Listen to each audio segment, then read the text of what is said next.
Our planet's southernmost continent is the most uninhabited land on the face of the Earth. It's not without trying and efforts made by researchers and explorers that this land seems to be shrouded in mystery, more rather due to this area being located directly on top of the South Pole, and because of this fact appears to be amongst the most harshest places in the world to visit. However, new and upcoming evidence appears to have challenged this notion of inhabitation, as relics of an ancient civilization appear to have surfaced. One of the most recent discoveries to capture people's attention is what appears to be a large monolith sticking out of the snow. When the images first started to be shared online, many were skeptical, saying that it looks like the images are fake. However, screenshots were provided that included the coordinates, and it does in fact show a mysterious structure sticking out of the ground.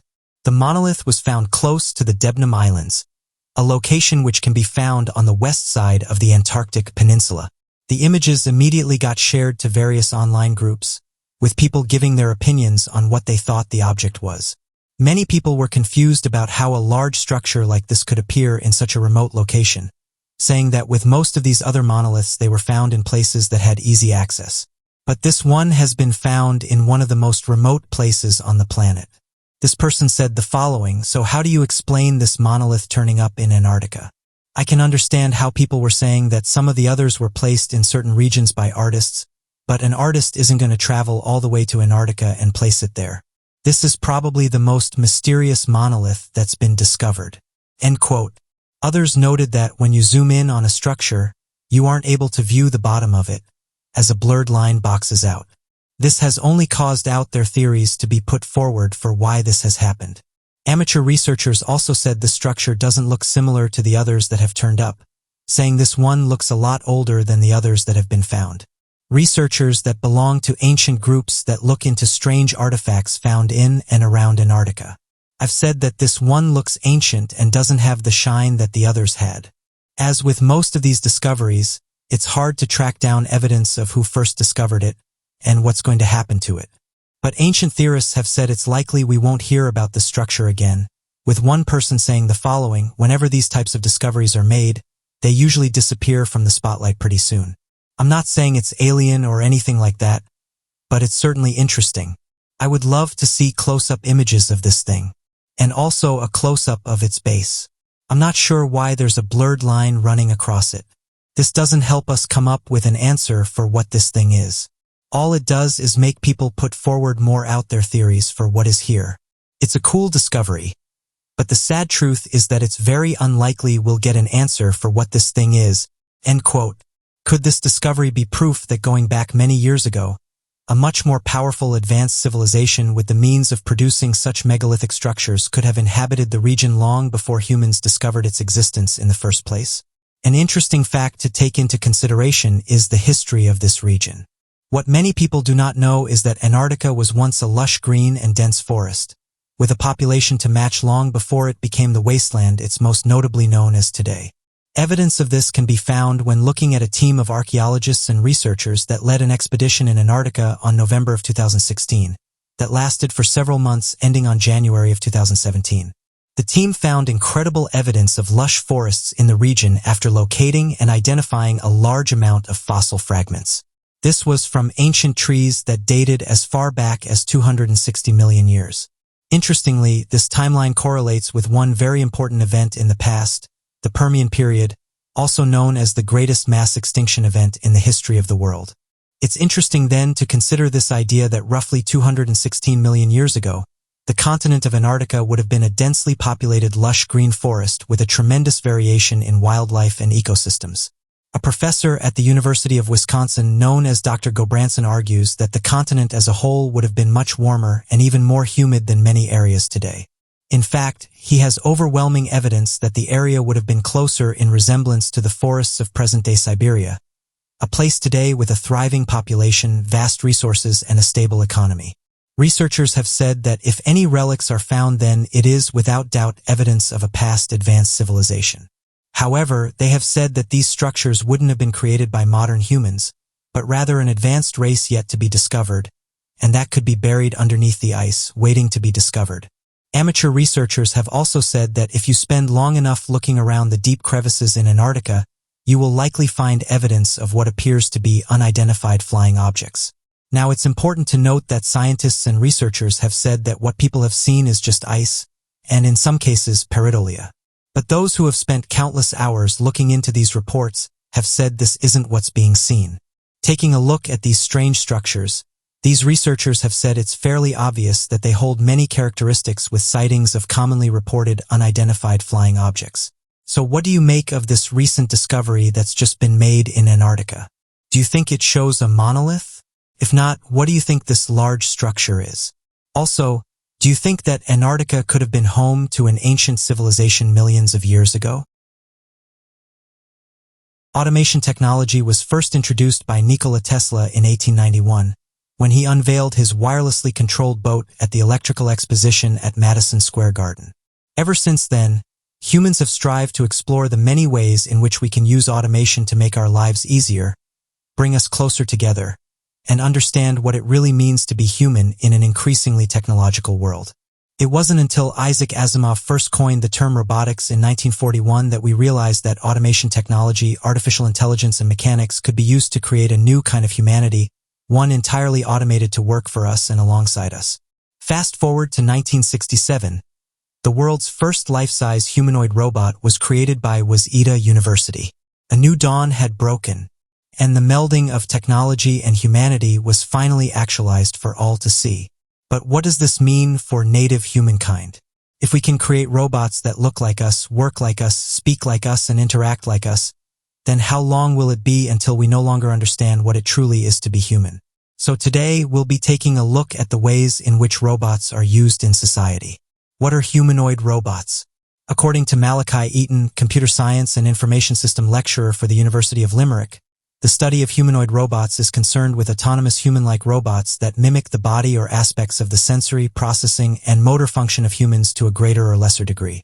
In general, humanoid robots tend to be constructed with a human-like form, with a head, a torso, 2 arms, 2 legs, and a face. However, these generally only mimic the form of humans. Realistic humanoid robots mimic the skin, hair, and facial features of humans in their entirety. Initially, humanoid robots were mainly created and used as research tools to better understand the human body and to find ways to translate the human form and experience into that of computational models of human behavior. However, the initial purpose for humanoid robots has since developed into many different fields, including that of companionship, socialization, and even healthcare. For example, we can now build better orthosis and prosthesis materials for humans with physical disabilities, limb loss, and various other ailments that prevent us from using our human bodies. Therefore, it can be said that research into and development of the humanoid robot has an advancement of humanity. Nadine is a humanoid, female-appearing social robot that's aesthetically modeled with a strong human likeness and realistic features. This means she has a familiar, approachable appearance and can therefore offer comfortable, familiar companionship to humans in need. Furthermore, Nadine is socially intelligent. Her artificial intelligence software allows her to return a greeting, make eye contact, and remember a large amount of personal data. She can also recognize the people she's already met, alongside all of the conversations that she's had or will have over the course of her lifespan. This makes for the perfect lifelong companion for all, because she'll remember everything about her owner and will therefore be able to assist with everything, from ongoing healthcare needs and psychological support to everyday chores and errands. At the moment, she's been programmed to speak 6 different languages, including and not limited to English and Japanese. This means she can be welcomed into homes across the globe unrestricted by any language barriers. Nadine is also particularly humanoid because her AI software means she's programmed with a personality of sorts. This is shown through her ability to change behavior according to the situation that she's in, what is said to her, and the expressions of the faces on the humans talking to her. These are visible through the vision sensors and cameras in her eyes. Sophia is an empowering social robot developed by Hanson Robotics in Hong Kong and was first brought to life in February 2016. She closely resembles the appearance of a Caucasian woman. She has capabilities including scripting software, an AI chatbot system, and OpenCog, an AI system used for general reasoning. As a citizen of Saudi Arabia, she's the first and only non-human to be granted citizenship of any country, and the first non-human to be named Innovation Champion of the United Nations Development Program. According to her creator, David Hansen, Sophia was created in order to speak out on women's rights in Saudi Arabia, a country notorious for its lack of feminist rights, have suggested that humans could even end up marrying humanoid robots or droids. How could humanoid robots be used to change human relationships? The term humanoid robots is ultimately an umbrella term that encapsulates an entire spectrum of human-like robots in both appearance and functionality. Their uses range, and as our technology increases, AI will soon be filling out more of the human's roles. Humanoid robots are changing the way we deal with everyday life, limiting human interaction with automated delivery and collection services, droid that will perform the tasks that were made, and even AI chatbots that remove the human element entirely. Human-to-human relationships are already so dependent on technology nowadays that it won't be long until much of our relationships and interactions are centered around droids themselves and how they can be useful to us. Here are just some of the roles that humanoid robots could soon fill in.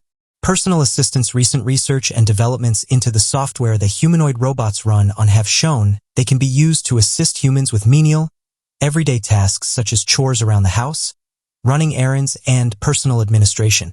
In a developing world in which fewer and fewer humans are willing to undertake low-paid, while some might argue there are automated technologies that will do these things already without the need of a robot, such as smart houses which enable fridges and cupboards to stock themselves, and self-driving cars that act as chauffeurs all on their own. Others would argue that humanoid robots add a familiar personal element that you can't get by using these things.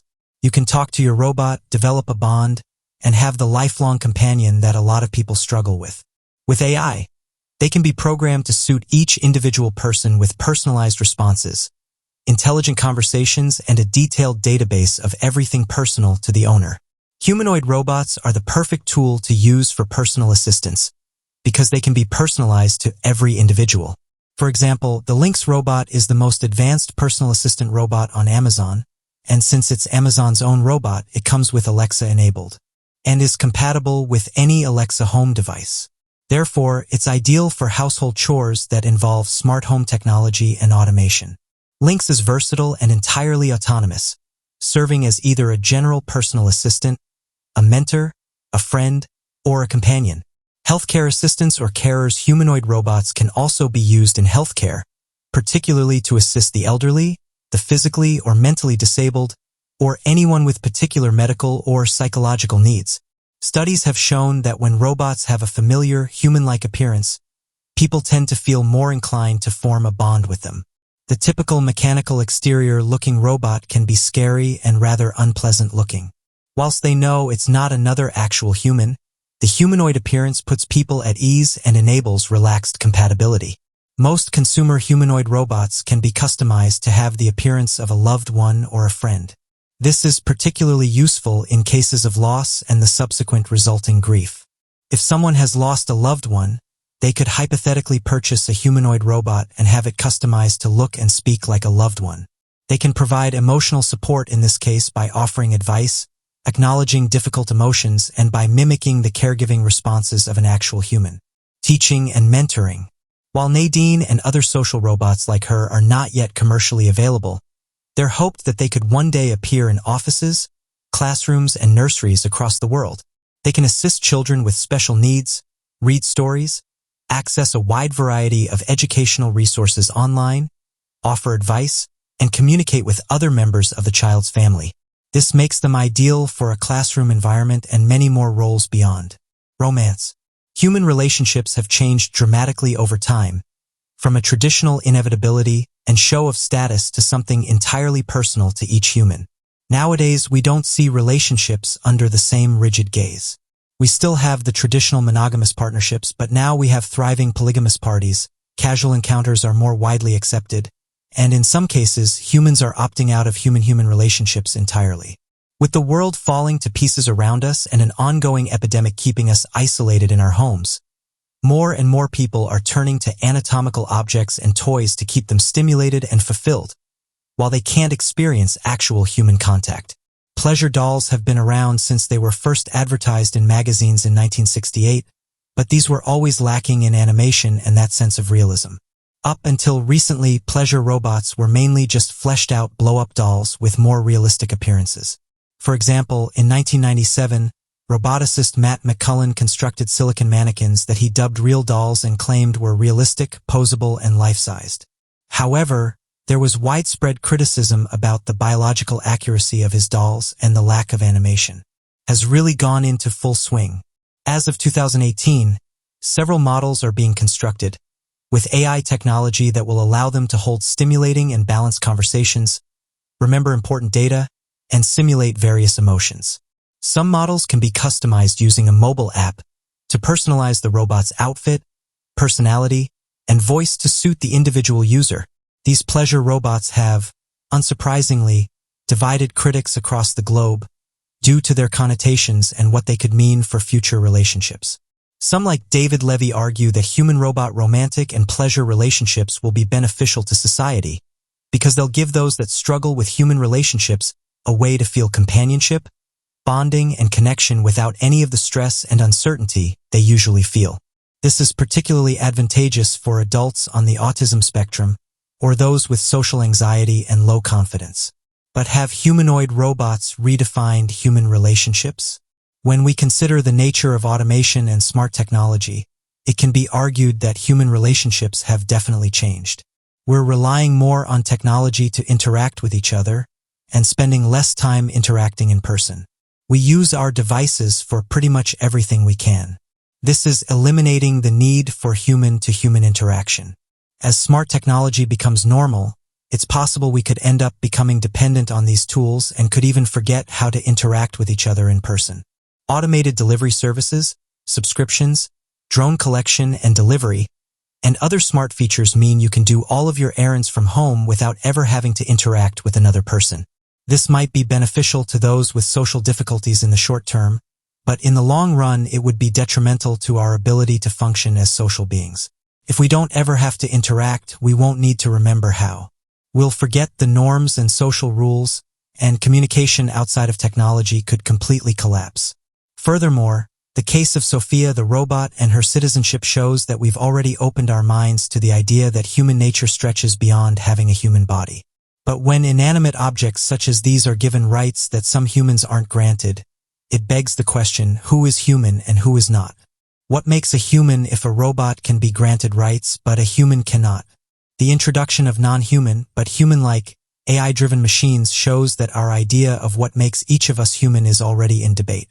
We're constantly looking for ways to get away from human-to-human relationships and our own mortal nature. No other future of what we could be, which means there could one day be a world in which real human relationships cease to exist altogether. So what do you make of these robots and human relationships? When it comes to astronauts, for a few are open about the topic of UFOs and aliens. They tend to stay on the path of science, and if a UFO is seen in space or close to the International Space Station, 99% of the time they will side with NASA and say that what people are seeing is things like camera anomalies and space debris. However, every so often an astronaut will speak out about their experience or go into detail about their beliefs. And this is exactly what happened while Al Warden was interviewed on TV. I was on Good Morning Britain and was asked about extraterrestrials and whether he thought they was out there. To which he said the following, I've been asked that question hundreds of times. Do you believe in aliens? And I say yes. Have you seen one? And I say yes. I look in the mirror every morning because that's what we are. We are the aliens. We just think there's something else. But we are the ones that came from somewhere else. Because somebody else had to survive and they got a little spacecraft and came here. And they landed and they started civilization. That's what I believe. And if you don't believe, go get books on the ancient Sumerians and see what they have to say. They will tell you right up front. End quote.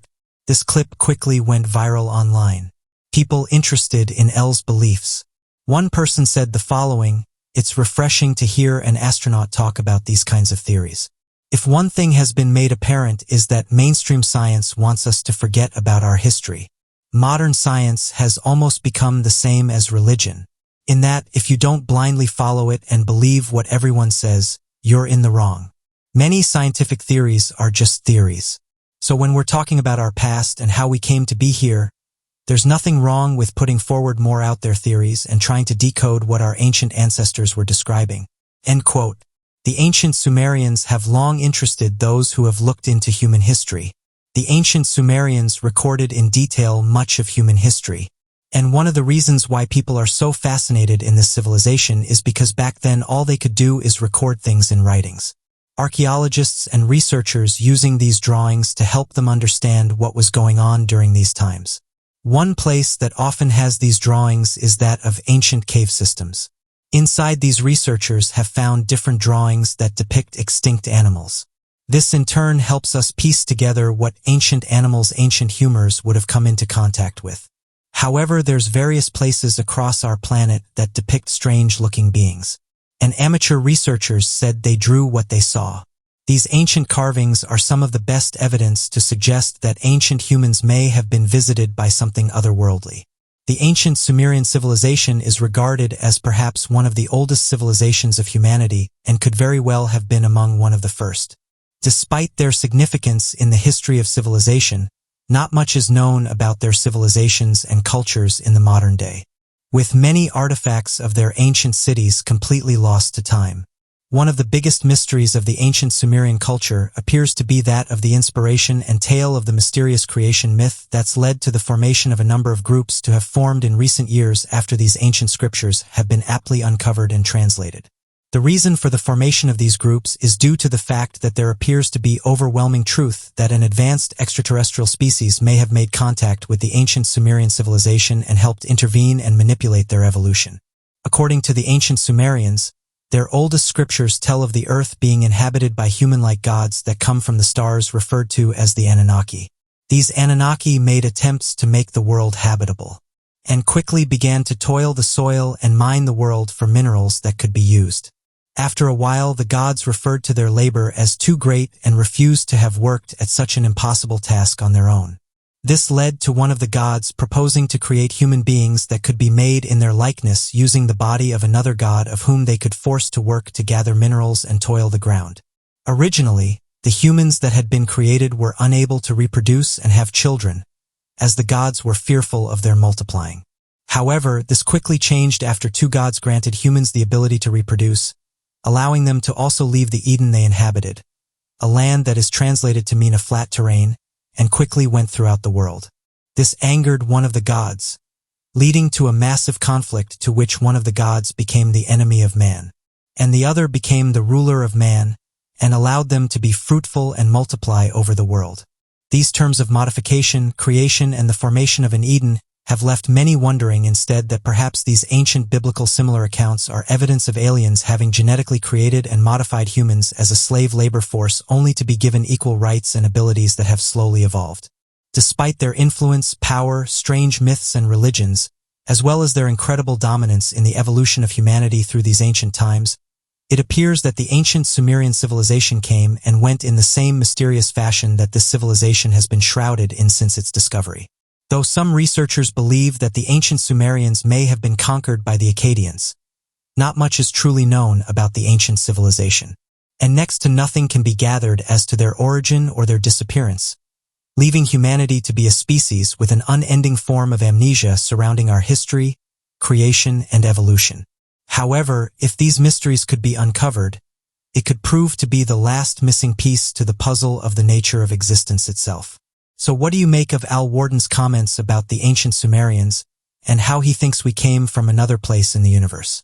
Also, what's your opinion on the mysterious ancient Sumerian civilization, and do you think that during their time they were in contact with something otherworldly? Many of us are fascinated with chilling cases. People despise those who harm the innocent, but there is something about these stories that draw us in. So today, we'll be taking a look at 3 chilling discoveries and finds. Elwyn Crocker, a Walmart Santa, hid this secret. In December of 2018, 2 missing children's bodies were found in their father's backyard in a small rural town in Georgia. Police visited Elwyn Crocker's home to do a welfare check on his 14-year-old daughter Mary after they received a distressed 911 call. The caller explained that they had not seen the girl in 2 months and were worried something had happened to her. When the sheriffs first questioned Mary's whereabouts, the family claimed that she had gone to live with her mother. Finding conflicting details in their interviews, the sheriffs pressed the issue and eventually searched the property. It was only then that Crocker Sr. led them to this children's grave in the backyard. Elwyn Jr. had gone missing 2 years prior when he was 14. Neither of them were ever officially reported as missing. Crocker, a 50-year-old who had worked as a Walmart Santa, was arrested for taking the lives of the children, child cruelty, and concealment of loss of lives, along with his wife and stepmother of the children, Candace Crocker. Additionally, Candace Crocker's brother, their mother, and her boyfriend were also taken into custody. The sheriffs found a third child in the house with special needs, thankfully still alive. Were previously enrolled in the county school system but were taken out to be homeschooled shortly before the brothers' disappearance in 2016. Members of the community explained that their classmates previously noticed red hands and marks. Child Services received a call once when a girl saw Elwyn Jr. being beaten with a belt by one of the adults. Child Services came out and claimed there was nothing wrong, calling the complaint false. Crocker Sr.'s cousin, Israel Patterson, was horrified when he heard about the deceased children.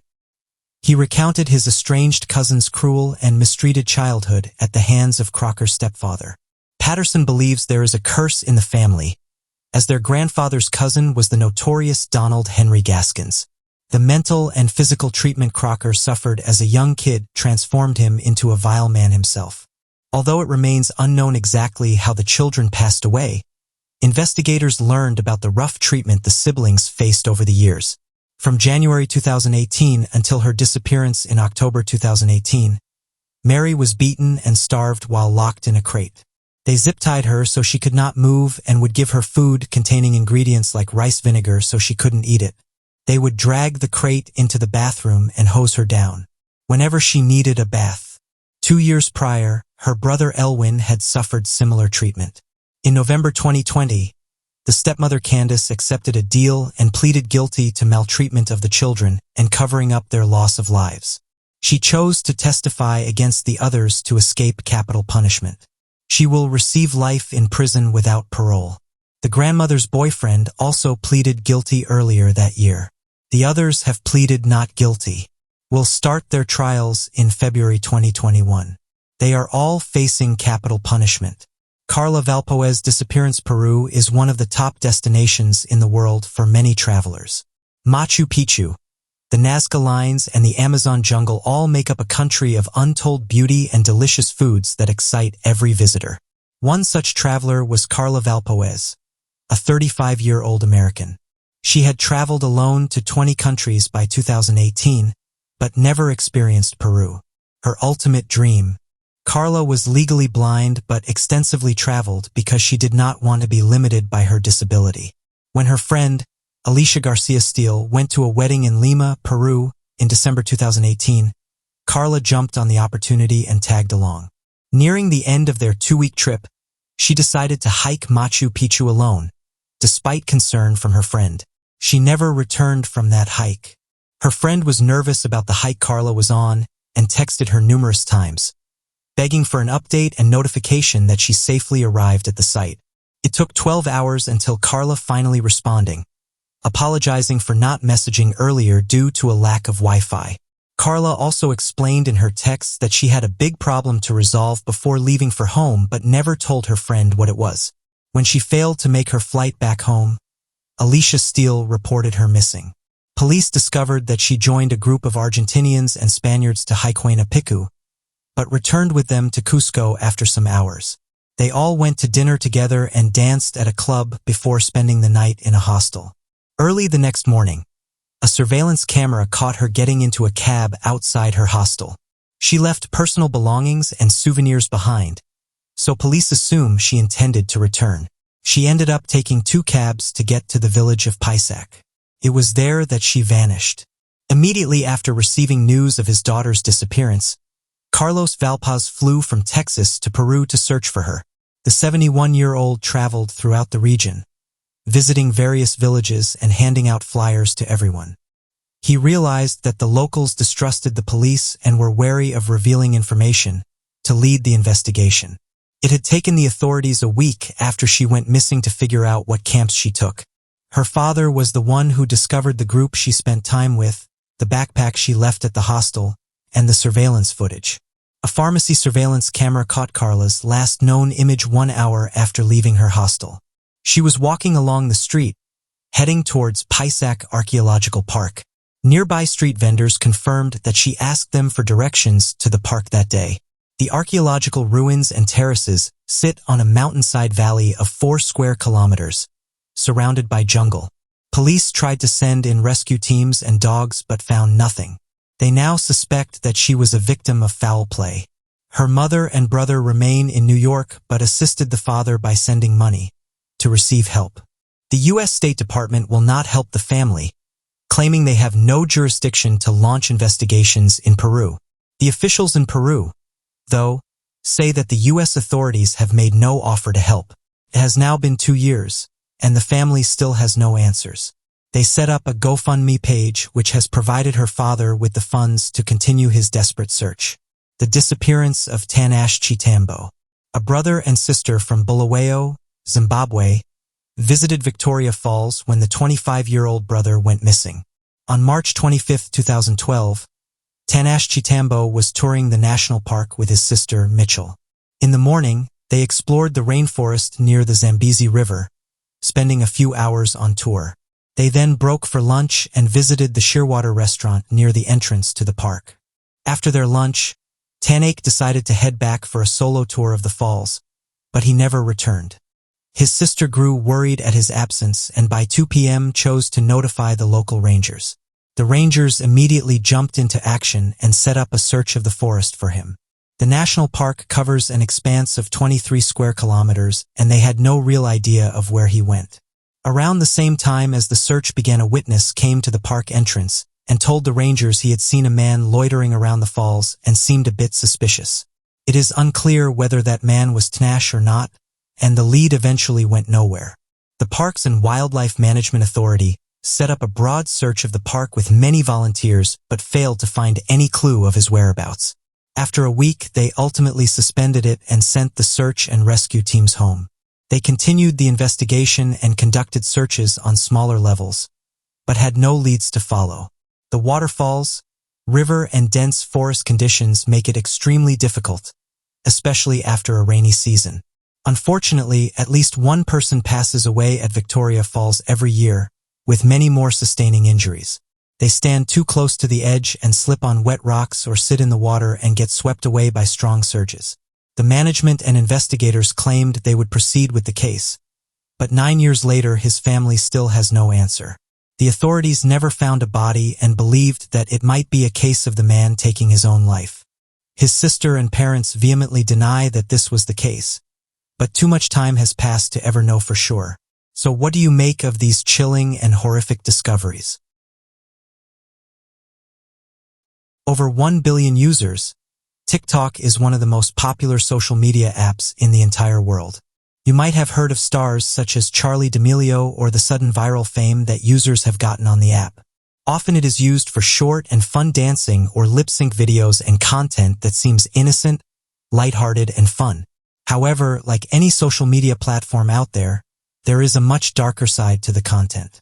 From censoring to taking of life, bad motives, and grisly human remains, there is always a secret layer of TikTok that the app would rather not highlight. However, it cannot always control what gets uploaded. And as wide and diverse as the internet is, it is also just as scary. So today we'll be taking a look at 3 of the darkest stories around on TikTok. Zachary Latham. You might never expect that your friendly next-door neighbor could potentially end your life. You probably never need to be worried about that unless you are a man named William Durham Sr. This 51-year-old man was a correctional officer in New Jersey who lived alongside an 18-year-old boy named Zachary Latham. The bloody brawl that would end the life of William at the hands of Zachary would all told Zachary to slow down when he was speeding. That was the first time that Zachary had recorded the interaction and posted it to social media. Later on, Zachary would retaliate by swerving toward Catherine's 17-year-old son as he rode on his bike. In anger, Catherine and William wanted to confront Zachary. They rode a pickup and blocked Zachary's path while he was in his own truck with his wife Sarah and 2 others. In asking why Zachary swerved at the couple's son, he only admits to honking at him. Catherine starts to record as well as Sarah. That results in Zachary trying to swat at Catherine, but he later drives on home. Only moments later, Sarah starts recording again, because this time William's two sons both pull up at his driveway on bikes. This is when Zachary goes inside the home to grab a knife and a stunned firearm. After Sarah tells the brothers to back up in an ominous warning, William pulls up in his own truck in a challenge. Zachary then comes out telling them to leave by holding the stunned firearm straight towards them with a knife clutched in the other hand. The stunned firearm electrically crackles as a threat, but the Durhams do not leave in fear. Instead, one of the sons gets ready to throw a punch. Zachary then suddenly swings the knife. Bloody brawl begins. As Sarah screams in fright, two friends of Zachary join him in the showdown as he attacks the Durhams. Zachary manages to cut William on the forearm and blood splatter can be seen on the parked white car in the video. Throughout the entire fight, the sound of the stun firearm crackling can be heard among yells. When William stands up, there's blood covering his arms. It is not long after helping one of his sons get out of a headlock that he is injured straight in the back and the left underarm. His lungs get punctured and later at a hospital he passed away. It's Zachary who calls the police, saying that he was attacked by armed people. However, he is later charged with manslaughter and assault. After being released from jail pending trial, that is when Zachary opens up TikTok and starts commenting publicly about the case. He even revealed the Durham's home address on the comment section of the app. However, the prosecutor's office quickly filed a motion to stop him from doing so. Despite that action, there is truly no way to remove something from social media once it is uploaded. The words of Zachary Lathan will forever remain on the internet surrounding this bloody neighborhood case. Human remains found on Seattle Beach by TikTok users. On June 20th, a group of teenagers in Seattle decided to try out a new and mysterious app called Randonautica. It was self-described as the first ever quantum-generated adventure game that takes you on a journey of true randomness. To begin this journey, the app generates a set of totally random coordinates within a set boundary to navigate towards. As Randonautica gained in popularity, more and more users shared their experiences on TikTok. Some of them led to nowhere, while others led to mysteriously dark and haunting situations. This was certainly the case that the Seattle teenagers came across as they documented their entire experience through TikTok. The coordinates first led them to a boardwalk by a beach. The user recorded a black suitcase that they had found, which looked like it washed up on the beach rocks. Out of curiosity, the group decided to open it up. What they found was a black plastic bag and a hideous, overwhelming stench that filled their noses. That is when they began to suspect what they found was not good and promptly called the police. When the policemen arrived, they conducted an investigation and confirmed that the teenagers had found human remains. The bodies belonged to a 35-year-old Jessica Lewis and 27-year-old Austin Winter. Were found to have been involved in homicide cases and killed from firearm wounds on June 16th, only 4 days prior to the discovery of their bodies. Randonautica has since spoken out, saying that it was an unfortunate coincidence. They emphasized that the coordinates are truly randomized and that it has no way of intercepting or providing specific locations. Since then, the video has been put on a private view on TikTok. Yet it remains as dark as it is unforgiving. Perhaps there is more mystery in quantum-generated coordinates than we currently know. If you're ever curious about using Randonautica, do so at your own risk. TikTok tried to filter out videos from ugly, poor, or disabled users. TikTok has always been known for its For You page, which is a personalized feed for its users that gives them a social media experience tuned to what they like and don't like. For creators on the app, getting on the For You page means all the difference between millions of views or little to no views at all. Because of its importance, everyone wants to get on the page. However, TikTok has always been secretive about its algorithm and its selection criteria has been shrouded in mystery. Many creators constantly spoke out about how it seemed that none of their videos were ever making it to the For You page. No one had any confirmation about anything until an online publication named Intercept exposed how TikTok moderators were told to suppress content from users who appeared to be too ugly, poor, or disabled through documents. Those same documents revealed how moderators were instructed to remove videos from the page if they failed in certain categories, such as users who had abnormal body shape, who are chubby, obese or too thin, or have ugly facial looks or facial deformities. Since if the character's appearance is not good, the video will be much less attractive, not worthy to be recommended to new users. The documents also revealed that the environment played a big role. Your videos were more likely to be removed if they looked more shabby or dilapidated, since they were considered less fancy and appealing. TikTok tried to speak out, citing that they were trying to prevent bullying on the app as a goal. Yet the documents were far broader and extensive. TikTok was trying to cover. Intercept also revealed that TikTok was requiring moderators to heavily censor content that involved Chinese overseas foreign policy, forced the removal of controversial content like Taiwanese independence or Tiananmen Square content.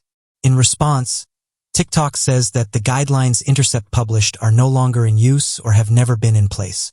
However, Intercept has cited a few sources that claimed that the policies were in use through at least late 2019. In fact, plenty of the moderators used to be based in China. However, with the recent move by TikTok to remove itself overseas and collaborate with Oracle in an attempt to prevent the app from being banned.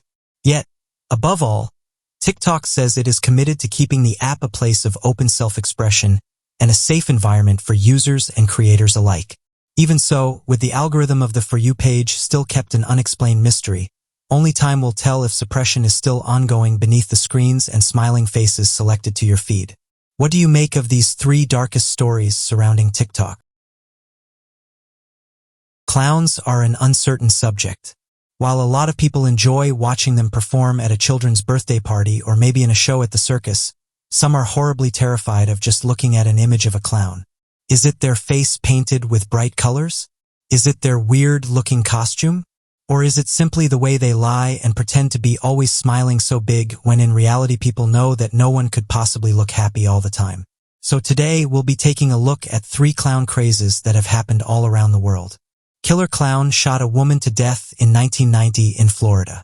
Marlene Warren, a 40-year-old woman living in Florida, answered the door on the morning of May 26, 1990. To her surprise, it was a clown bringing her some fresh carnations and a couple of balloons that say, "You're the best."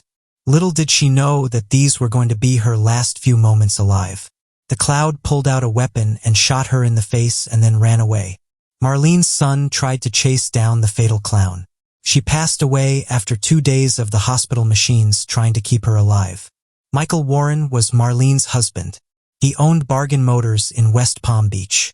There were rumors that he was having an affair with one of his employees' estranged wives. This woman is Sheila Keene, but who was this person dressed up disguised as a clown? Could it have been the husband or was it this other woman? The morning of May 26, 1990, Sheila Keene dressed up as a clown, got some flowers and balloons, drove to Marlene's house, rang the doorbell, gave her a creepy clown smile, and pulled the trigger. She shot her in the face and ran away. Michael and Sheila got married in Las Vegas in 2002, 12 years after taking the life of Marlene Warren. They retired to the mountains of West Virginia as a wealthy couple operating a restaurant. They told no one that they are from Florida, and Sheila is known by her new friends as Debbie. However, you might be wondering why it took them so long to get married when the late wife passed away in 1990. The reason was because Michael was a suspect. However, the police did not have enough evidence to convict him. Nonetheless, he was still charged for the financial crimes he committed, such as racketeering. He was imprisoned from 1992 to 1997. He was released earlier than his sentence on good behavior. Justice might be delayed for Marlene Warren and her family, but it was still served. The truth came out 27 years after the crime. With the modern DNA testing technology, investigators were able to confirm that Sheila Keene was the clown. They found fibers that are similar to a clown's wig in the stolen car which she used, and they found the same fibers in Keene's apartment. In September 2017, Michael and Sheila Warren were on their way home, cruising through the hills in their car when a sheriff's deputy pulled them over. Sheila was arrested for taking the life of Marlene Warren. Now 58 years old, Sheila Warren is in the custody of Belle Glade, Florida jail, facing a first-degree charge. The next trial will be in April 2021. Clown Craze 2014, France. When teenagers dress like clowns and arm themselves, you know that it is not just another prank.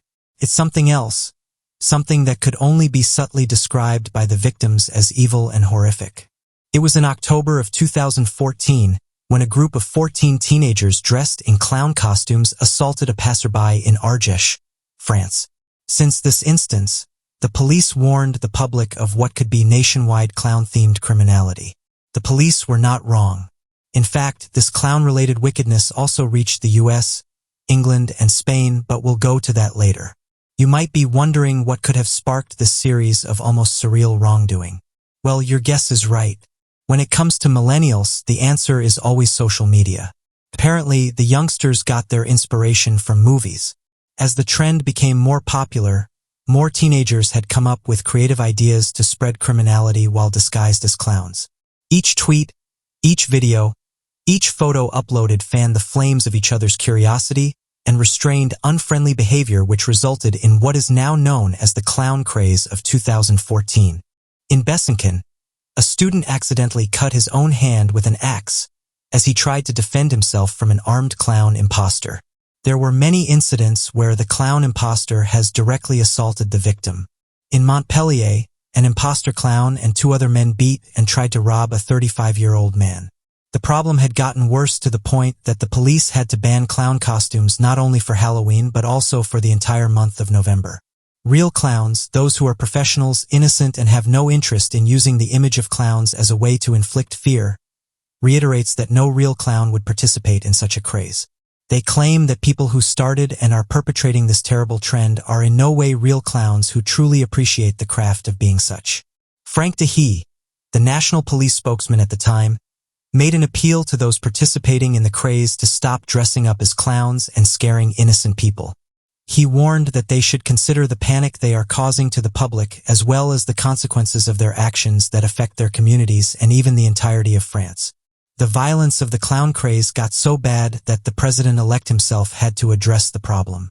Randy Christensen made a statement reminding the public that people dressed as horror clowns are not real clowns. He added, "They are taking something innocent and wholesome and reverting it to create fear in their audience." If this does not sound crazy enough, don't worry, because the story gets a little more intense. An anti-clown faction had been formed by another group of teenagers. They called themselves clown hunters. However, just like their counterparts, they were armed with tear gas canisters, baseball bats, and other weapons. The police found out about this and warned the public that it does not matter which side they are on, clown imposter or clown hunter. Anyone caught bearing arms in public will be arrested. The craze faded shortly after. Creepy clown craze during the late summer of 2016, a few weeks before Halloween. The clown craze had once again become widespread, but it was not confined to only Florida or France. This time it was across the globe. People started to dress up as creepy clowns and stand in public places to bring horror to those driving or walking past. Some of these clowns would take it to the extreme and hold weapons to scare its victims. In the United Kingdom, little children who used to see clowns in birthday parties and fun environments such as circuses or parks were somewhat traumatized to have encountered imposter clowns causing violence and panic. There was one incident where a man dressed as a clown holding a knife while following 4 students to school. The kids were understandably upset and very scared. Following these incidents, Canada and Australia also released clown-related cautions to warn the public of clown imposters. Victoria Police in Australia emphasized that any intimidating and threatening antisocial behaviors will not be tolerated. Meanwhile, the US craze was much worse as the trend swept across major cities such as New York, Los Angeles, Illinois, and many others. There have been more aggressive assaults and more bizarre exhibitions by imposter clowns. For these people, causing fear and panic is fun, exciting, and in this case, trendy. Social media has clearly played a major role in spreading the creepy clown craze across the globe. According to data gathered from Google Trends, more people take interest in clowns a few more days before October 31st, right around Halloween. As our society becomes more and more influenced by what is trending on social media, it is safe to assume that the creepy clown craze has not retired for good. Soon enough, it will take a new form and gain popularity once again. This seems to be an inevitable truth, especially if you are living in a major city. When all is said and done, professional clowns, Those who are true artists and genuinely respect the craft are the real victims in this global creepy craze. It is them and the little children who had a short time to enjoy the laughter and amusement brought by real clowns. And what do you make of these three twisted clown crazes?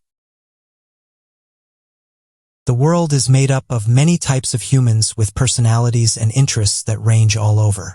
However, there are those who stand out from the rest due to their twisted tendencies or even just downright oddity. There are three individuals who fit in this category, whether they are simply strange or over-the-top evil. So today, here at Unexplained Mysteries, we'll be taking a look at three strange and twisted individuals. Linda Hazard. Linda Hazard was an alternative medicine practitioner in the state of Washington, although she had no medical training.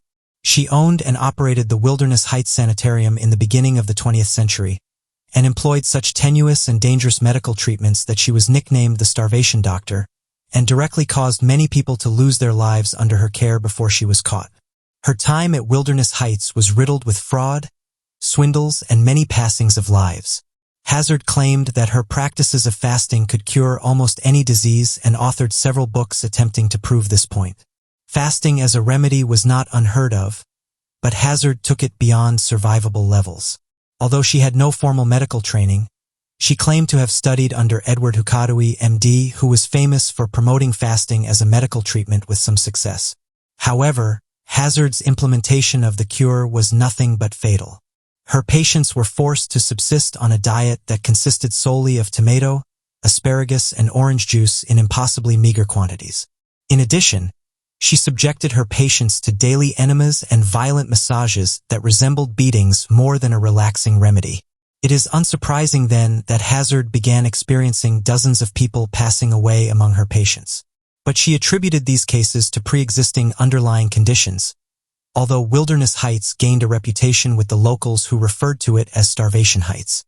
Although Linda and her husband Samuel Hazard garnered a small following from those who read her books and truly believed in the beneficial effects of fasting, in reality she was using her presumed position as a doctor to lure in wealthy clients, weaken them enough so that they could take advantage of them, and then eventually end their life through starvation. These true motives were not uncovered until two wealthy British sisters, Dorothea, known as Dora, and Claire Williamson, entered Wilderness Heights. The sisters rapidly fell ill as a result of the starvation treatments and hours-long enemas, subsisting on only a single cup of canned tomato broth twice a day. The Williamsons' childhood nurse, Margaret Conway, rushed to Washington upon receiving an alarming and senseless telegram from the girls, but she arrived too late for Claire, who had passed away just prior to her arrival. Hazard attributed to cirrhosis of the liver as a result of toxic medicine she had taken in her childhood, but Conway was appalled at the state of Claire's body, which had shrunk so much that she was almost unrecognizable. Dora was still alive, but only just, and weighed no more than 50 pounds. But she was adamant upon remaining at Wilderness Heights and still firmly believed in the power of Hazard's so-called cure. Even more alarmingly, Conway discovered that the girls had signed over their substantial estate as well as their powers of attorney and named Hazard as their guardians for life. Further examination revealed that Hazard had also stolen the girls' clothes and possessions, including over $6,000 in valuable jewels. The Williamson girls' case caused authorities to begin looking into the goings-on at Wilderness Heights, and what they found was alarming. Multiple other incredibly wealthy individuals had passed away at the hands of Hazard, usually after signing over all of their wealth and property to the very woman who was slowly starving them. Linda Hazard was convicted and served 2 years of hard labor until she was mysteriously pardoned by the Washington governor. She passed away of self-inflicted starvation in 1938 at the age of 17. Rick Gibson. While some humans boggle the mind with the terrible things that they are capable of, others are relatively harmless, but still downright strange. Rick Gibson is a sculptor and artist based in Canada who is known for his highly controversial performance pieces. He has worked with many unique artistic mediums such as three-dimensional holograms and even had his own holography studio dedicated to holographic special effects, funded by the Canadian government. However, some of his artistic choices were much more unusual and his performance pieces bordered on downright twisted. As part of his work with holographic art, Gibson began experimenting with freeze-drying legally embalmed animals and humans and displaying them as sculptures. However, some felt that he took this technique too far when he obtained 2 dehydrated human fetuses. The fetuses had been dehydrated for 2 decades and were developmentally only 10 weeks old. Gibson rehydrated the fetuses, freeze-dried them, and then displayed them in a London exhibition of freeze-dried sculptures in 1987 as a pair of earrings on a female mannequin head. He called his sculpture human earrings. This display resulted in a large public outcry and culminated with the Metropolitan Police seizing the earrings and Gibson being charged with outraging public decency and expelled from Goldsmiths College, where he was pursuing postgraduate studies.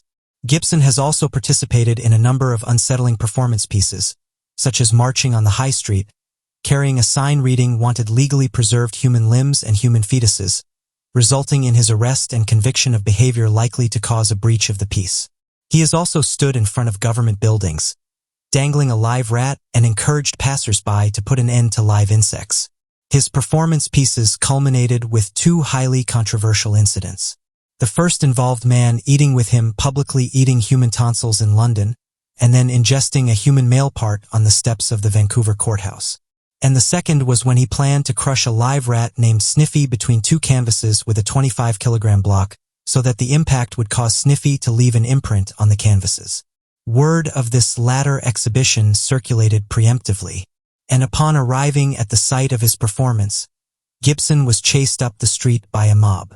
Although Gibson has contributed to many public arts projects and performance pieces, for better or for worse, he is best known for these often unsettling and stomach-churning antics. Jane Toppin, while those who take the life of others are vicious and twisted, there are those that stand out from the rest as particularly psychotic. One such example is Jane Toppin, who was a nurse in Massachusetts in the late 1800s. Toppin was an orphan who served as an indentured servant to a family until she left to train to become a nurse at Cambridge Hospital. Her sadistic tendencies were well hidden during her training. She was frequently described as friendly and popular and was even called Johnny Jane. She would grow close to her patients and falsified the medical records of her favorites to ensure that they stayed in the hospital longer under her care.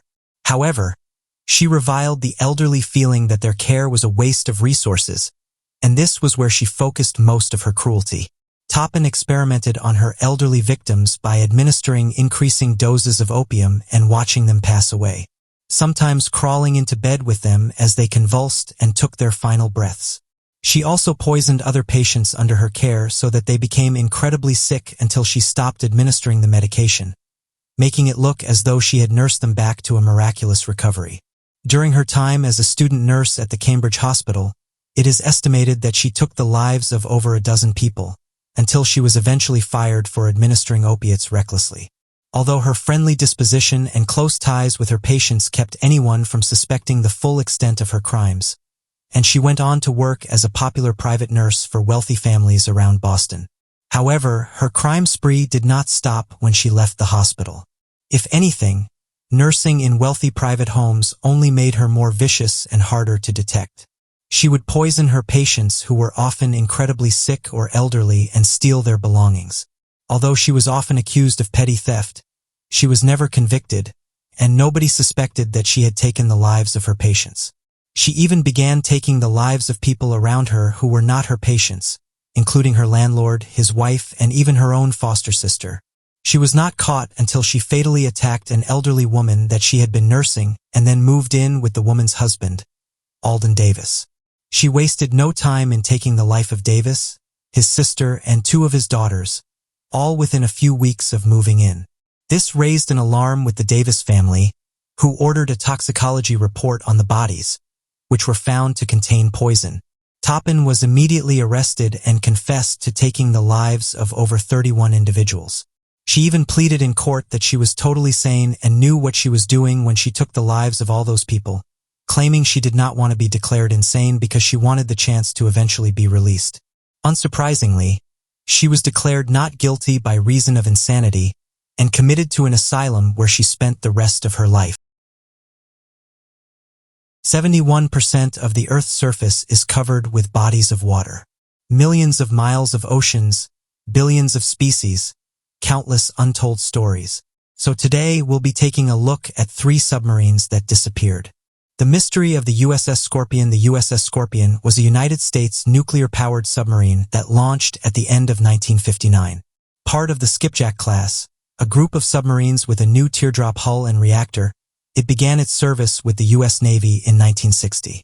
It mysteriously went missing on the 22nd of May 1968 in the Atlantic Ocean, along with its 99 crew members. Interestingly enough, 3 other submarines disappeared that year from the French, Israeli, and Soviet navies. The Scorpion began its career with a 2-month deployment to Europe from Connecticut in August 1960. It returned within a few months and then spent the next 2 years training along the eastern U.S. coast. The crew specialized in developing and practicing warfare tactics for nuclear submarines. They practiced in the waters near the U.S., Bermuda, and Puerto Rico both as attacker and defender. The Navy sent the Scorpion on a transatlantic patrol in 1964 and a European patrol in 1965. The officers and commanders were praised and earned awards for their merit and achievements.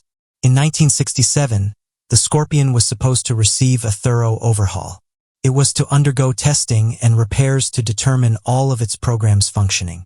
The Subsafe Quality Assurance Program demands an intensive research period that can span for months.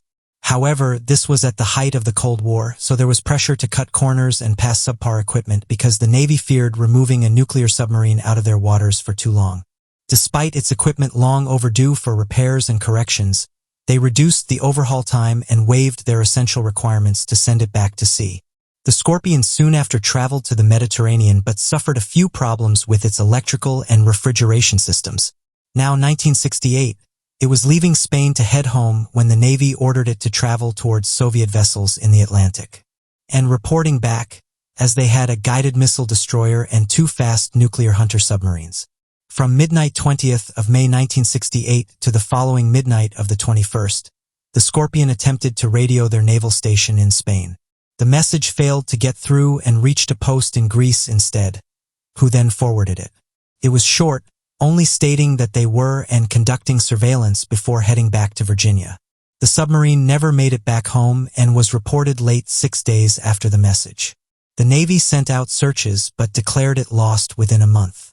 There were accusations that the Navy had set out on covert investigations the day before it was even supposed to arrive, having prior knowledge of its circumstances which they vehemently denied. 5 months after its disappearance, search teams discovered sections of the USS Scorpion on the Atlantic seabed at 3,000 meters, about 740 kilometers southwest of the islands where the Soviets were training. The Navy revealed that they possessed sound recordings of the ship sinking from their underwater listening devices. Although they could hear its destruction, they were not able to conclude why it occurred. There are currently many theories, the most popular one being a hydrogen explosion, from changes in ventilation while going to periscope depth. Others include accidentally activating a defective torpedo that struck its own vessel, a torpedo exploding while still inside its case, or a Soviet attack.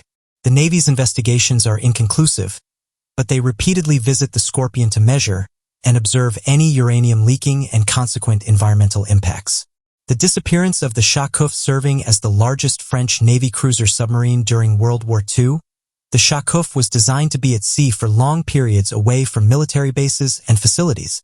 Commissioned by the French Navy in 1934, it cruised distant waters for 8 years before mysteriously vanishing sometime in the night on February 18, 1941 in the Caribbean Sea. The Chakouf was built to pursue and destroy enemy vessels, work with the Navy squadrons, and connect to the French colonies. It had weapons similar to a naval warship, focusing on long-range firings and high speeds. It aimed to seek out enemies and engage in combat and had enough food and supplies for 90-day missions. It possessed torpedoes, cannons, a motorboat, a float plane, and a large space for up to 40 prisoners. Despite its formidable design, it struggled a bit with firing weapons because of the time it needed to activate weapons, difficulty calculating the angle of its roll, and the inability to see at night. In 1940, the submarine was in overhaul in Brittany, France, when the Germans invaded. With only one working engine and a broken rudder, it swam across the channel and joined the British. They completed its refitting to return it to Free France. But tensions were high as both the British Royal Navy and the Free French Navy accused each other of spying for Vichy France. Nonetheless, the Chakouf returned to the French resistance and continued fighting against the Axis powers. It began its journey when it accompanied Free France convoys in 1941 to liberate French colonies, like the islands Saint-Pierre and Miquelon. In January 1942, the Chakouf planned to travel to Sydney, Australia, through the Panama Canal and the Pacific. On the 2nd of February, it made its way down from Halifax, Virginia to Bermuda. On the 12th of February, it set off for the Panama Canal. The Chakouf vanished on the 18th of February, 130 kilometers north of Cristobalcolin, a port town in northern Panama on the Caribbean side, as it made its way to the Pacific Ocean. It is believed that the submarine collided with an American freighter, the Thompson Lykes, coming from Guantanamo Bay. The freighter's captain and crew reported running down something partially submerged, scraping against it with their side and keel. Some even claimed that they heard voices out on the water, but the freighter did not stop to find out what it hit. Investigators are doubtful that this American freighter ran into the Chakouf as there are significant size discrepancies. The submarine was much too large to have only slightly damaged the ship. Even eyewitness account descriptions recounted a smaller-sized submarine. The current belief is that it might have been sunk by friendly fire from a flying boat on patrol that same night. It was an exceptionally dark night, and they perhaps had trouble recognizing whether it was a German or Japanese submarine. Is that their radio was broken and the 6th Bombardment Group in Panama attacked it. The fate of the Chakouf remains a mystery to this day. No official dive or search of the sea has been conducted, so its location is still unknown. 130 sailors were on that submarine, both from the French and British Navy, and are considered lost at sea. Gone without a trace, the USS Capellan. The USS Capellan was part of the below class of submarines and named after a tiny smelt fish found in the cold North Pacific, Atlantic, and Arctic Oceans. It was first launched in January 1943 and immediately received a Navy commission by June. It quickly set sail on its first mission in September of that same year. The submarine traveled from Connecticut to the United States, to Brisbane, Australia, to conduct patrols in the surrounding waters and prevent Japanese attacks. On its very first war patrol, the Capellan managed to sink a massive Japanese cargo ship out in the seas surrounding Indonesia, earning the crew high praise for their successful attack. At the beginning of November, the submarine returned to Darwin, Australia for an overhaul. It required some corrections because there were slight defects in the radar and hatch mechanisms, and certain parts were making too much noise. Within a week, the Capellan was back out in the water and set off for its second patrol. This time, the officers monitored the trade routes through the seas surrounding Indonesia and the Philippines. The task was to observe, engage if necessary, and return during the cover of night on the 6th of December. While they were out at sea, they came within sight of another American submarine, the USS unaware that it was a friendly vessel. The Capellan dove to escape, so the commander quickly sent a sonar message relaying his identity. The Capellan acknowledged the notice and identification, but nothing further. Continued with its dive and patrol mission. That interaction was the last known contact of the submarine Capellan. Investigators discovered the only attack reported in the area was in Japanese records by one of their mine layer vessels near Indonesia. The report specifically stated that the submarine attack produced many black oil and water columns filled with wood splinters. Researchers and the Navy only later discovered that the Japanese had placed minefields in the areas that the Capellan had been monitoring. They suspect that a mine explosion had destroyed the submarine. The submarine and her crew received a battle star for their service because, despite having been in commission for only half a year and one patrol, they managed to sink over 3,000 tons of enemy shipping. There has been no search for the wreckage and no trace of the submarine or its crew, so the Navy listed the USS Capellan as lost with unknown cause. But what do you make of these submarines that have mysteriously disappeared? The man has claimed that he's just discovered a mysterious staircase in Antarctica. Theorists are convinced that we're not being told the truth about Antarctica, and that over the years governments and other officials have traveled to Antarctica to carry out tests, and even say that some of these tests are being carried out right now. These photographs were sent to me a few months back, and they show what appeared to be with the researcher who found it going on to say they discovered other strange anomalies in Antarctica. Google Earth allows anyone to view the world's most remote places from the comfort of their home. Although it's tough to find these strange anomalies, Those who spent countless hours on the app have said they do show up. You just need to be patient and consistent with your research. Once these anomalies get shared, it creates an interesting discussion about what they could be, with some amateur researchers saying that these discoveries back up their theories that there's tests going on in these remote regions and that more study is needed to get to the bottom of what's going on. The man said the following in his email: "I am someone who spends an unhealthy amount of time looking through Google Earth, but it's not without success. I've spent years on this app and it's likely that you've seen some of my other discoveries. But I'm sending you the strange image of what appears to be a staircase. There were two of them really close together, a thin staircase and a much wider one. I believe that the government is in possession of cloak technology and that they are using this in Antarctica to cover up their findings. I'm not sure what they found in this region, but it's enough for them to send military tech there. Something you should notice that this discovery wasn't even hard to find. I was only searching an area for around 20 minutes before I stumbled across these two discoveries. It was only from certain angles that the stairs would appear, almost as if the light was hitting them from different angles that made them appear. I'm definitely not the only one that's made interesting discoveries in this region, as others have presented interesting images of strange-looking structures. The next question is, why are they sending military tech to an alleged wasteland? According to them, there's nothing here but snow and ice, yet we have photographs of what looked like large equipment scattered across Antarctica. There's something going on here and we're being kept in the dark about it. I've also found large structures that appear to have beams of light coming out of them, and the first thing my mind went to was energy weapons. And it's certainly not new technology. Our government have been in possession of this for a while now. One thing I've noticed though is that when I find these discoveries, they don't stay on Google Earth for long. Normally what happens is when I go back to the same spot a few days later, they've either been removed or Google has blurred them out so you can't see them anymore. The question here is, why would they do this if there's nothing to hide?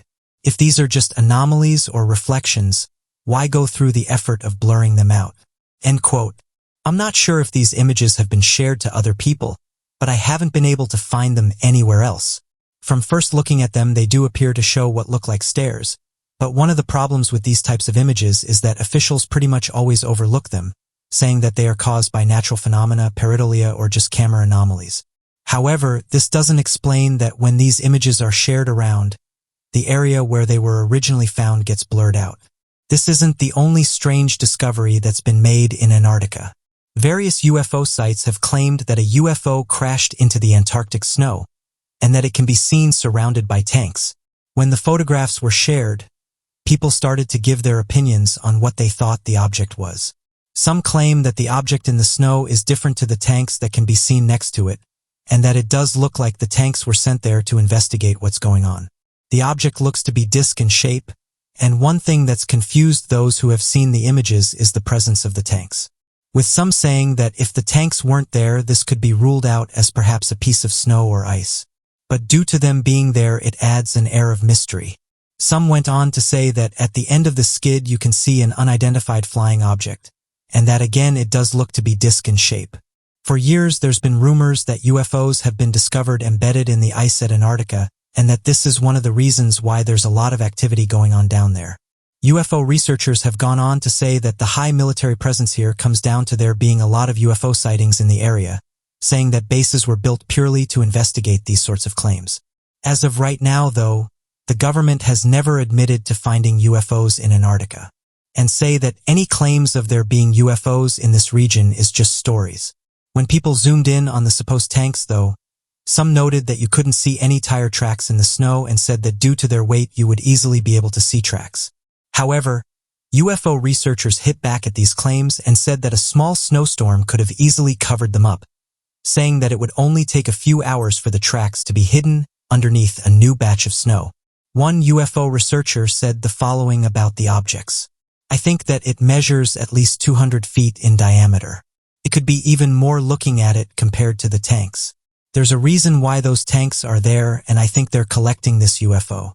We've heard many stories about governments being interested in these graphs, and I think this is one of those cases where we're seeing a real downed UFO." End quote. So what do you make of these interesting photographs taken in Antarctica? Do you think they show giant staircases? Or do you think they're just camera anomalies? It seems like every other day something strange is found in Antarctica. Those who have spent countless hours looking at the icy continent have said it's home to various anomalies. The most recent one found by amateur researchers is this one. However, the strange thing about this discovery is that it's massive. The anomaly shows what looks like a giant circle. And as always, there hasn't been a shortage of theories that have been put forward to try and explain this thing. Those who look into these types of discoveries are of the idea that something is happening in Antarctica, and these types of discoveries only back up their ideas that officials are hiding something from us. Some have said that there's a high military presence in Antarctica and have questioned why they're there. After all, we've been told our whole life that nothing is going on down there. Yet, every other week strange discoveries are made. One person suggested that these circular features may not actually be there, and that it could have been placed on top of something in order to hide it. They said that similar things had been found on Google Earth before, and secret locations across our planets normally get blurred out. They noted, though, that normally the lines that blur out these things are rectangle in shape, so it's odd to see one that's circular. Whatever this thing is, though, it's one of the biggest discoveries to have been made in Antarctica. It's so big that it's even visible from space. When measurements were done using Google Earth's measuring tool, it came in at 14,883 meters. That's 9.2 miles or 14.8 kilometers.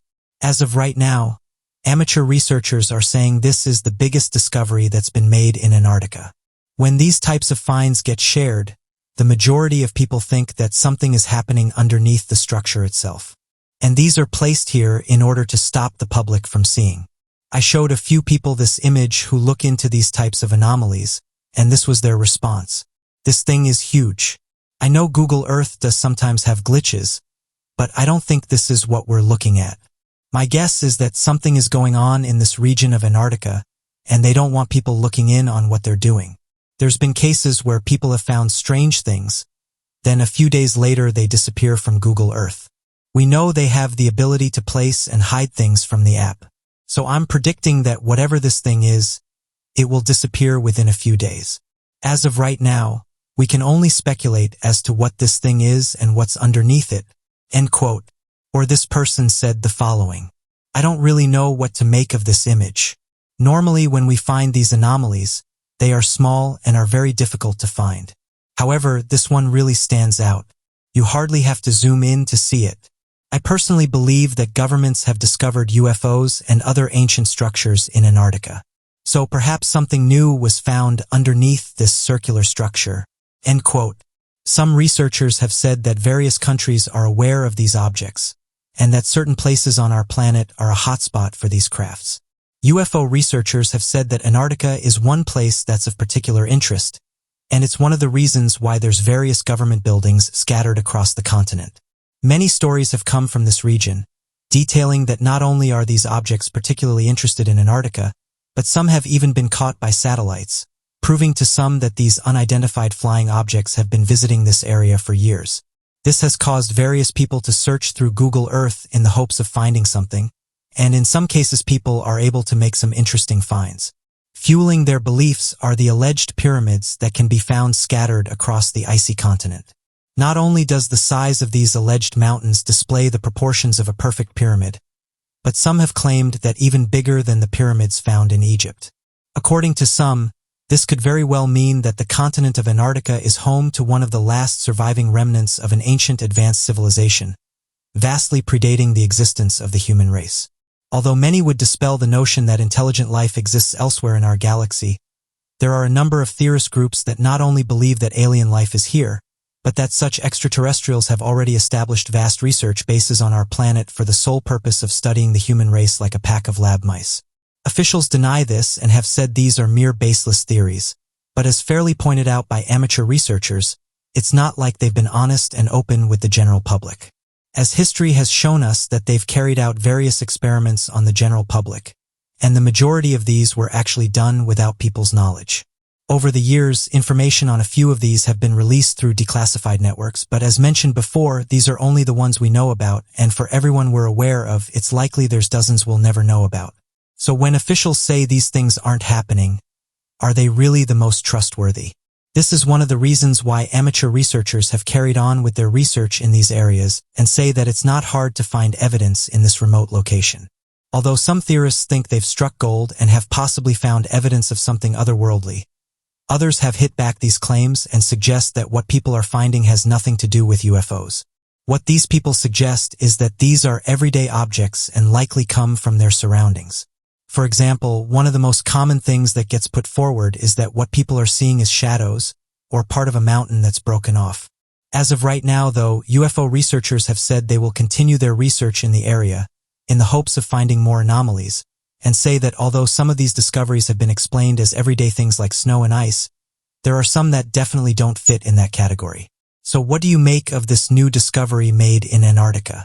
What do you think it is? And do you believe the theory that this circular feature was placed here in order to hide something?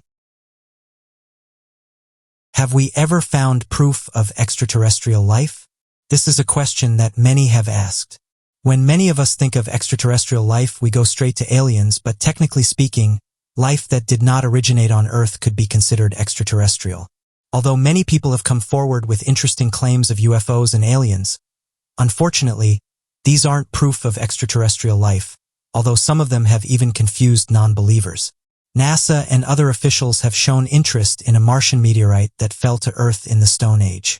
Those who have studied the meteorite have admitted that there's a slight chance it could show tunnels inside of it, and these could have been created by microorganisms.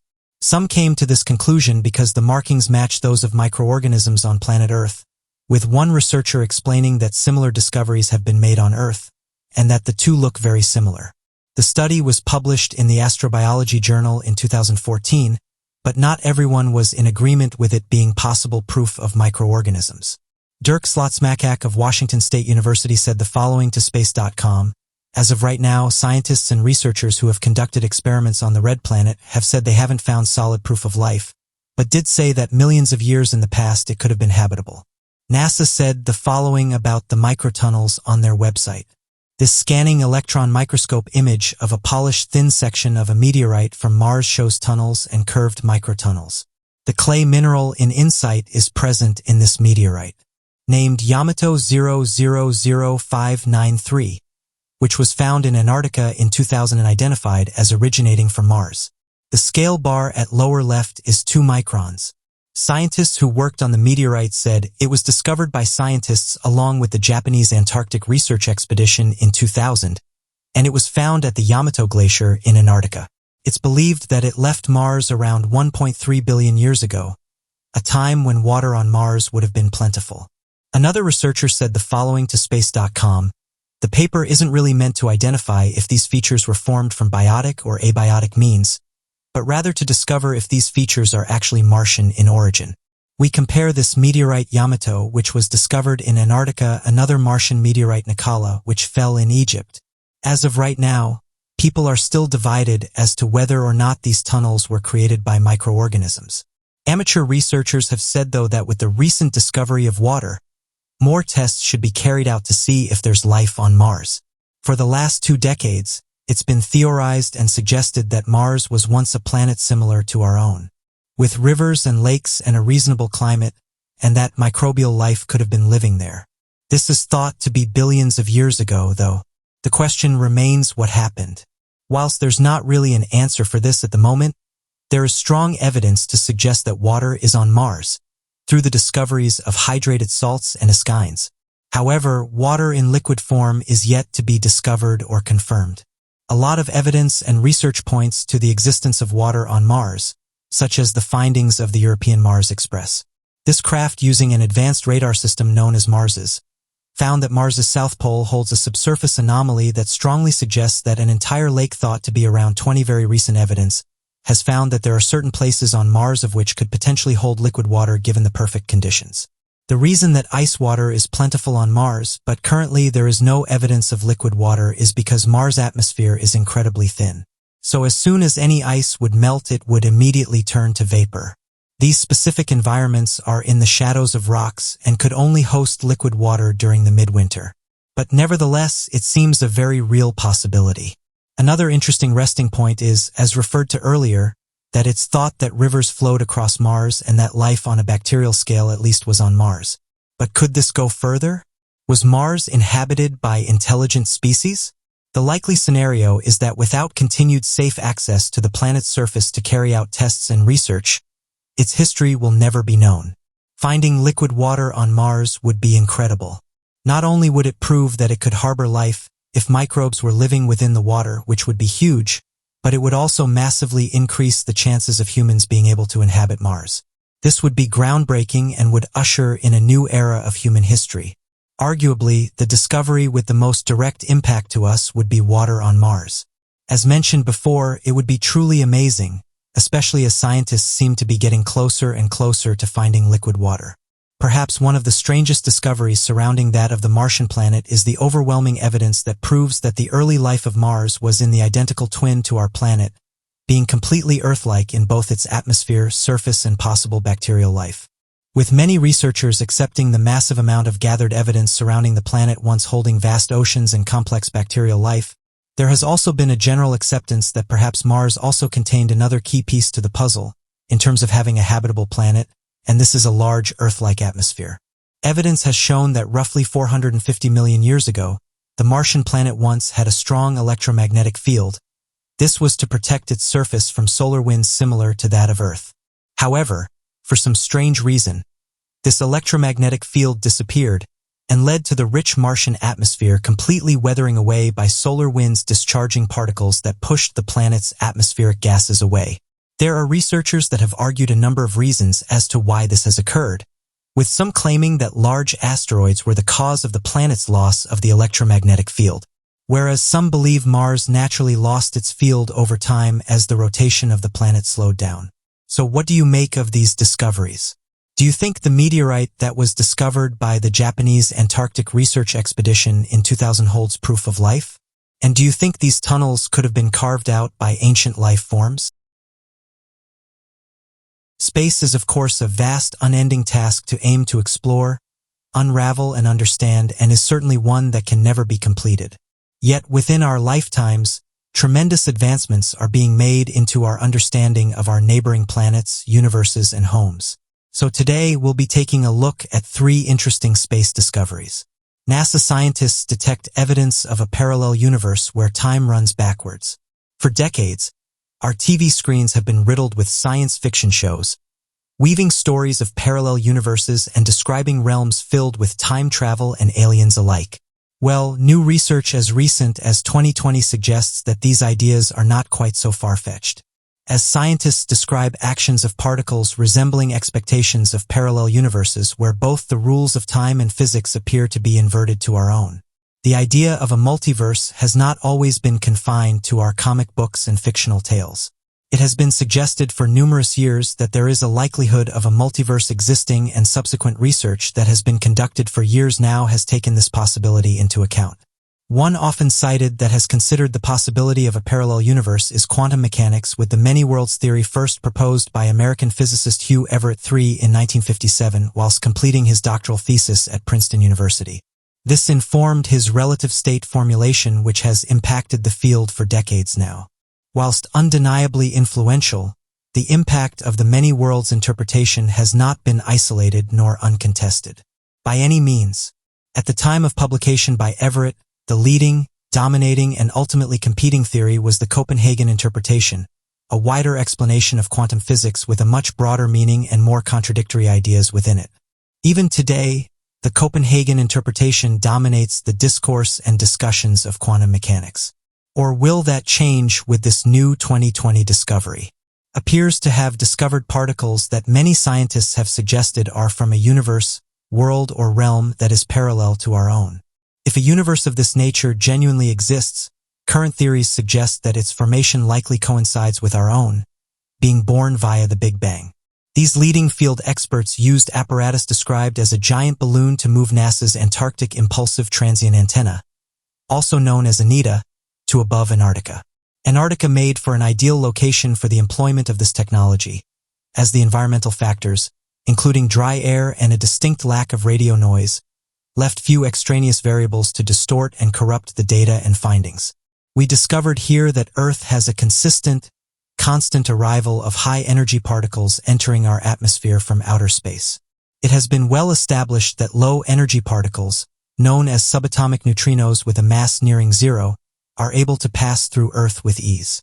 We also believed until now that the particles with high energy have been unable to pass through our planet, being stopped by the solid matter of Earth itself. This new research, conflicting with established premises, has been assumed to indicate that these particles are coming up out of the Earth, emitting particles with a heavier mass, known as tau neutrinos, as detected by an ETA. The previous idea, however, had been that we were experiencing high-energy particles coming down from outer space to the Earth. So what does scientists think this inverted trajectory means? Simply put, many physicists believe that these new, bizarre particles are traveling back in time, providing possible evidence to support the idea of a parallel universe where the time runs backwards to our own. Experimental particle physicist Peter Gorham and principal Anita investigator explained that the only other explanation as to the odd behavior of the tau neutrino particle is that it had somehow shifted into a new particle before passing through the Earth, and then changing back into its original state once again. Of course, many skeptics were quick to voice an opinion here. Despite this phenomenon having seemingly limited explanations, though we cannot be certain either way as to exactly what is happening with the tau neutrino particle. Will more particles arise to support the idea of a backwards parallel universe? Or will this discovery simply become the future material of a sci-fi episode? China spacecraft sends Mars footage for the first time. Breaking news within the early days of 2020 comes from the latest space exploration mission conducted by the China National Space Administration. The 5th of February 2021 saw the release of images and video footage of the surface of Mars, captured by China's Mars probe named Tianwen-1. This video footage gives us a closer insight than has ever been possible before, providing a view of Mars' surface. Tianwen-1 entered the red planet's orbit on February 10, 2021, and captured a clip of the surface of Mars moving in and out of view against the dark sky. The remarkable video footage provided by this aspirational and resoundingly successful mission shows as white craters, according to news reports. The equipment used for this a Mars orbiter, lander, and solar-powered rover and weighs a staggering 5 tons. This impressive technology set out from China in July 2020, having only recently completed its journey to the red planet, making it to its intended destination in February this year. This progress in space exploration presents a momentous step forwards in the Beijing space program, aiming to compete with the U.S. advancements of NASA, whose name translates to questions to heaven, present a turning point for exponential growth in the China National Space Administration. Current predictions and growth markets suggest that by 2022 there could be a space station fully equipped with a crew established by the China National Space Administration. Adding further heat to the U.S.-China space competition is the estimated landing of the U.S. opposing mission in May later this year. Increasing the close quarters in the space discovery again is that the first ever United Arab Emirates interplanetary mission accomplished the same feat later within the same week. The United Arab Emirate Hope probe entered Mars orbit too. Such close competition certainly introduces new perspectives and even more levels of success to the Beijing space mission. The next steps from Chinese astrophysicists in exploring Mars is the implementation of the rover Utopia due to land on Mars in May later this year. This is due to orbit for 1 year on Mars, equivalent to 687 days on Earth. Whilst Mars has long proved to be a problem and a point of mystery in discovery and space research, we have already gained a wealth of new knowledge from this new video footage, including geological observations from the Schiaparelli crater and the Valles Manières canyons. NASA finds ancient organic material, mysterious methane on Mars. NASA's own Curiosity rover has stumbled across organic material preserved within sedimentary rocks on Mars, up to 3 billion years old.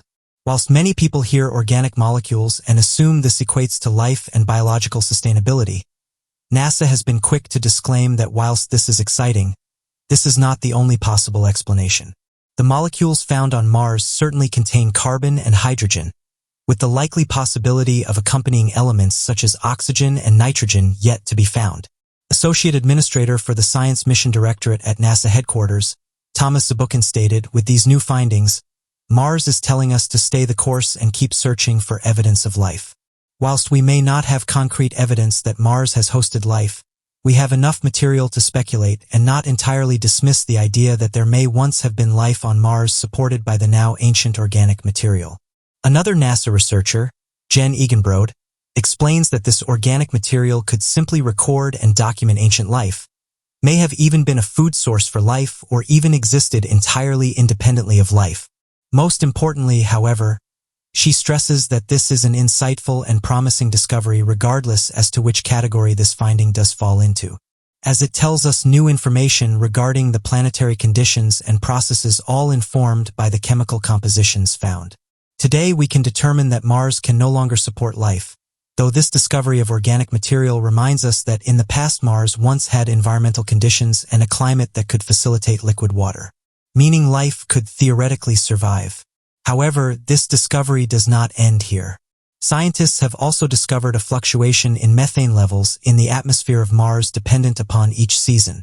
The study observed these changes to be consistent within each Mars year, over a 3-year period on Mars, equating to a 6-year-long study for the scientists here on Earth. This observation was completed by the sample analysis at Mars Suite of the Curiosity. There are multiple explanations, again with varying degrees of excitement attached, as to why the methane levels fluctuate like this. Some suggest that the chemical interaction between water and rock may have generated methane, while others retain a firm belief that we should still consider that this methane has a biological origin, suggesting Mars once hosted some kind of life. Do these new influences and factors suggest that life once existed on Mars before a climate evolution and development that became too inhospitable? Or could these discoveries stem from the other environmental explanations? Perhaps we are not as alone in our solar system as we may have once thought. The modern advancement of space exploration is unending and exciting, giving us information we never knew we were missing, and providing insights and theories we never thought possible. What do you make of these amazing space discoveries we recently found? NASA's largest, most advanced rover has just touched down on Mars. This was after a 203-day journey. NASA said that after the 293 million miles or 472 mini-kilometer journey, the rover made it to the planet on Thursday. The rover, which has been called the Perseverance, was sent in order to collect Mars samples and then return them to Earth. NASA said the following on their website. Members of NASA's Perseverance Mars rover team watched in mission control as the first images arrived moments after the spacecraft successfully touched down on Mars, Thursday, February 18, 2021, at NASA's Jet Propulsion Laboratory in Pasadena, California. A key objective for Perseverance's mission on Mars is astrobiology, including the search for signs of ancient microbial life, pave the way for human exploration on the Red Planet, and be the first mission to collect Martian rocks. End quote. Administrator Steve Juzik said the following. This landing is one of those pivotal moments for NASA, the United States, and space exploration globally, when we know we're on the cusp of discovery and sharpening our pencils, so to speak, to rewrite the textbooks. The Mars 2020 Perseverance mission bodies our nation's spirit of persevering, even in the most challenging of situations, inspiring and advancing science and exploration. The mission itself personifies the human idea of persevering towards the future and will help us to prepare for human exploration on the Red Planet. NASA continued with the following. 1,026-kilometer robotic geologists and astrobiologists will undergo several weeks of testing before it begins its 2-year science investigation of Mars' Jezero crater. While the rover will investigate the rock and sediment of Jezero's ancient lake bend and river delta to characterize the region's geology and past climate, a fundamental part of its mission is astrobiology, including the search for signs of ancient microbial life. To that end, the Mars Sample Return Campaign, being planned by NASA and the European Space Agency, will allow scientists on Earth to study samples collected by Perseverance to search for definitive signs of past life, using instruments too large and complex to send to the Red Planet. It wasn't long, though, before eagle-eyed viewers noticed some strange anomalies in the images that got sent back to Earth. Various UFO groups claim that black objects could be seen above the rover. Although some suggested that the objects seen could be debris, others went down the route of suggesting that it's actually an unidentified flying object. It's said that the rovers on Mars have a history of capturing these objects. One person said the following: you can see black orbs hovering above the Mars rover. Although it's not common to see objects above the rovers, UFO researchers have managed to find some interesting examples of what looked like unidentified flying objects above Mars. End quote. As of right now, these types of discoveries divide people. There's those that think these are just pieces of debris, while others stand by the fact that these are actually crafts, saying that amateur researchers have managed to find mysterious objects in old Mars photographs. As mentioned, this isn't the first time that one of these rovers have sent back interesting images. One of the most recent ones is this one that can be seen close to the rover, and those who noticed the object said it looked like a UFO. Now before we carry on, NASA and other officials have said the UFOs aren't real, and that they can be explained using everyday things, like smudges on cameras, space debris, and pareidolia. But that hasn't stopped amateur researchers from looking through old images in the hopes of finding something strange. Those who have seen this object have said it resembles a disk, one of the most commonly reported UFOs. Others said it looks like this cylinder-shaped UFO that's been witnessed by people for decades. The strange object can be seen off into the distance hovering above a nearby mouth. And some UFO researchers who saw this image said it's actually a pretty clear photograph. Most of the UFOs that are seen above Mars are either off into the distance or hard to make out, but this one can easily be seen. Mars has been the subject of much discussion over the years. For a long time, researchers have said that water isn't present on the red planet. The more we've studied Mars, the more we've learned about its various changes over the years. For example, many eons ago scientists said that Mars would have been uninhabitable, but researchers shown us that at one point in time, Mars would have had conditions suitable for life. This is evident in water flow that can be seen on the surface of the red planet. One of the more interesting reports to come from this planet, though, is that of living entities. There are people out there that believe there's living creatures and bizarre objects on Mars' surface, with amateur researchers saying that what people are seeing isn't pareidolia, but rather actual animals. NASA has said these claims are completely false, and that they've never found life on Mars, going on to say that people who think they've found evidence of life are just misidentifying rocks. Perhaps one of the most well-known photographs allegedly showing a live animal is that of the Mars Rand. The photograph depicting an alleged rodent was named the Mars Rand, and the internet went wild with theories as to why the creature was there in the first place. It was first picked up on by UFO researchers a few years back, and they suggested the animal was placed on the Martian surface in order to see the effects the planet would have on a live animal.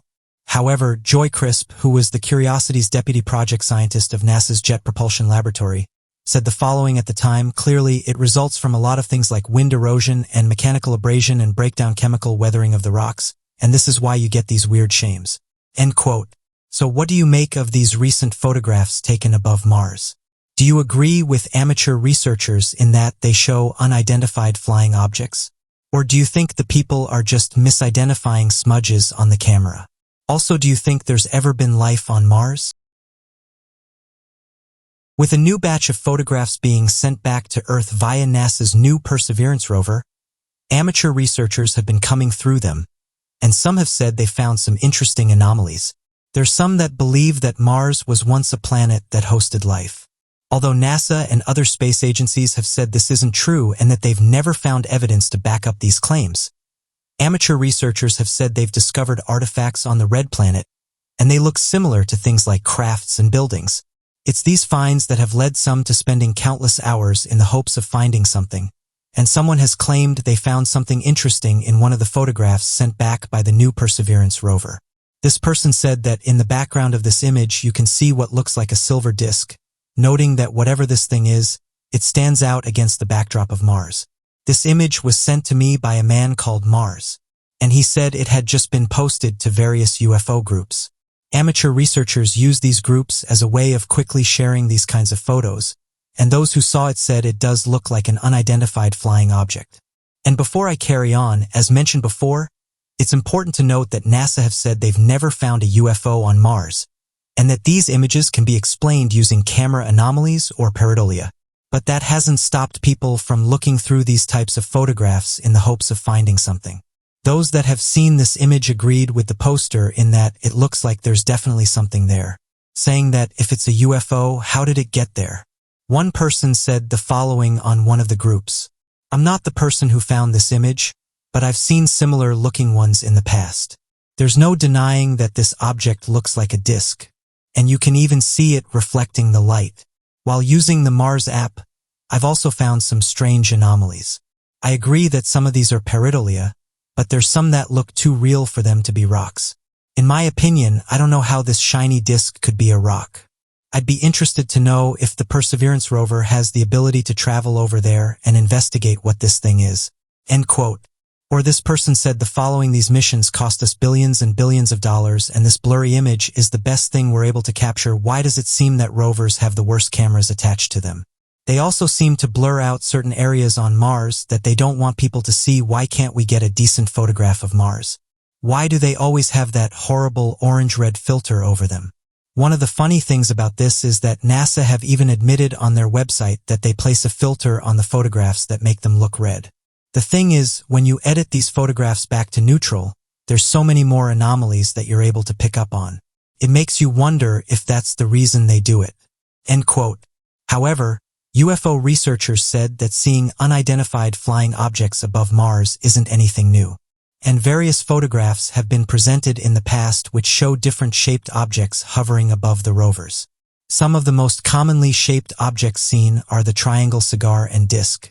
Interestingly, some NASA officials have said it's good when these types of photographs are presented, as it gives them the opportunity to educate people about what they're actually seeing. Joy Crisp, who was the Curiosity's deputy project scientist of NASA's Jet Propulsion Laboratory, said that when this happens it gets people talking and looking at Mars images, and this in turn generates more interest in projects happening on the red planet. It's not just unidentified flying objects that people have seen on Mars. There's also some that believe Mars is actually home to living creatures, and one of these comes in the form of a creature that looks like a large snake. This photograph shows what theories state is a snake between some rocks. As with most of these images, when it was shared it quickly went viral, with those who saw it wanting answers for what it was. NASA was quick to speak out about this one, and said that what people were seeing is nothing special. They used pareidolia as an answer for what people were seeing, and said that eroded rocks can take on the form of things like animals. Interestingly enough, NASA scientists have said there's over 100 billion planets in the Milky Way galaxy alone. There's hundreds of millions of galaxies, all teeming with millions or billions of planets. This makes the likelihood of there being life in our universe very high. This is why NASA and other space agencies are now making it their goal to visit various systems, and this is in the hopes of finding life. It's likely it will happen. The question is when and how long will it take? For all we know, there could be life only a couple of million miles away, whereas it might be hundreds of billions of miles away, and when you're talking about space, billions of miles is a very small distance. Although definitive signs of life have yet to be observed on the red planet, the odds of this observation seem to be more and more promising with the passing years, as Curiosity uncovers additional complex organic molecules and continues its drilling processes to locate both signatures of life. This has led many researchers to theorize that the formation of these bacteria could have taken place over millions of years, as well as the fact that they could have at one point in time existed far more complex life on the surface of Mars, before the complete removal of its atmosphere, leading to a number of extremophiles still existing on the Martian surface today. So what do you make of this recent photograph that was captured by NASA's new Perseverance rover? Do you think it shows an object in the shape of a disk? Or do you think it's just a rock or a camera anomaly? Also, do you think we've ever captured anything on the Martian surface that could suggest there was once life there? According to Haim Shed, a former Israeli space security chief, they've made the bold claims that the United States and Israeli governments have been in contact with the Galactic Federation of Aliens. As you can imagine, it didn't take long for the post to start gaining some traction online, and within a few hours it had gone viral. Some people were making fun of their claims, while others said this just backs up what they've been saying for years. And this is that the governments have knowledge of aliens and they've been in contact with them for many years now. Others, though, were excited by the news and said that this announcement is actually a test to see how well people would take it and to see if people would start panicking. Escher told daily Israeli newspapers that the US and other top officials are currently in contact with aliens and have been for quite some time now. They went on to say that these aliens are part of the Galactic Federation. Ershad isn't just some random person either. He served as the chief of the Israeli space security program for almost 30 years.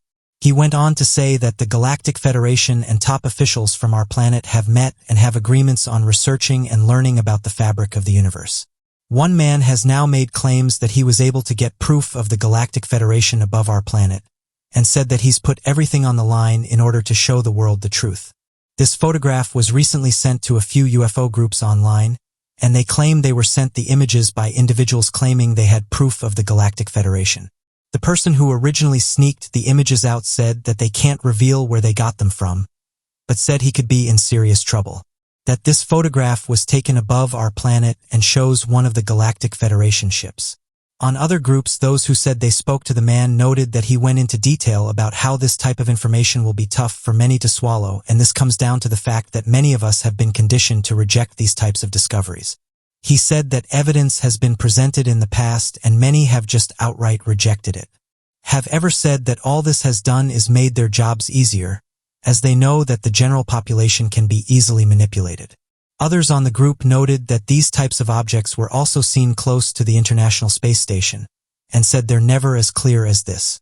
There's others who said that this photograph could be a close-up image of an Amumu-like object. On the 19th of October 2017, we were visited by something that scientists couldn't initially explain. It was called a Oumuamua, and astronomers first noted this object traveling through our solar system. The object in question had come from another solar system, and people quickly started to speculate what this object was. It could be seen traveling around the sun and then shooting away again. However, after this, it was not to return. Astronomers were able to record data on the object for a short period of time, with them saying that the mysterious object had been in our solar system for over a century.